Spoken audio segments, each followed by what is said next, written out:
Good morning दोस्तों। और कैसे हो सभी? आशा करती हूँ कि सभी अच्छे होंगे। और हमने यानी मरुस्थल का शुष्क प्रदेश पढ़ लिया था। शुष्क प्रदेश तो पढ़ लिया था, जिसमें बालू का स्तूप मुक्त क्षेत्र और बालू का स्तूप युक्त क्षेत्र दोनों पढ़ लिए। अब है अर्धशुष्क प्रदेश। आज पढ़ेंगे अर्धशुष्क प्रदेश। अर्धशुष्क प्रदेश को राजस्थान बांगड़ भी कहते हैं।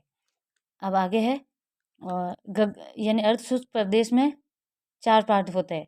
गगर प्रदेश, शेखावटी का अंतःप्रवाही क्षेत्र, नागौर की उच्च भूमि और लूनी बेसिन। तो लूनी बेसिन से हम स्टार्ट करेंगे। Luni basin. Luni basin basin किसको कहते हैं?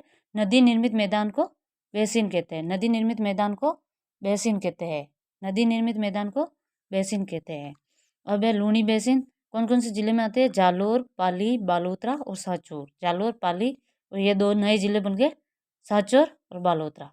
अब है जवाई लूनी बेसिन। इसे लूनी बेसिन को जवाई लूनी बेसिन या गोडवार प्रदेश भी कहते हैं। ये इंपॉर्टेंट है। जवाई लूनी बेसिन या गोडवार प्रदेश भी कहते हैं। गोडवार प्रदेश भी कहते हैं। अब है यानी इन जिलों में आने वाली पहाड़ियाँ, जैसे 56 की पहाड़ियाँ। 56 की पहाड़ियाँ सिवाना से बालोतरा तक। 56 की पहाड़ियाँ यानी 56 गोलाकार पहाड़ियाँ हैं जो सिवाना से बालोतरा तक, सिवाना से बालोतरा तक। इन 56 की पहाड़ियों में एक नाकोड़ा पर्वत है और नाकोड़ा पर्वत पर जैन मंदिर स्थित है। नाकोड़ा पर्वत पर जैन मंदिर स्थित है। आगे है इन 56 की पहाड़ियों में नाकोड़ा पर्वत है और हल्देश्वर की पहाड़ी है। हल्देश्वर की पहाड़ी पर एक पीपलूद गांव बसा हुआ है, जिसे मारवाड़ का माउंट आबू कहते हैं। मारवाड़ का माउंट आबू कहते हैं।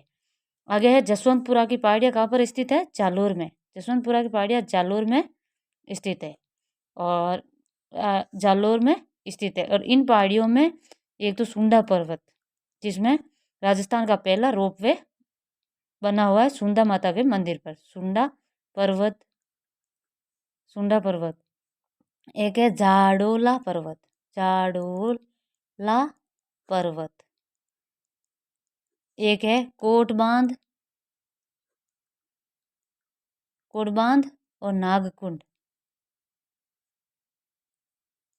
जसवंतपुरा की पहाड़ियों में ये पर्वत भी स्थित है।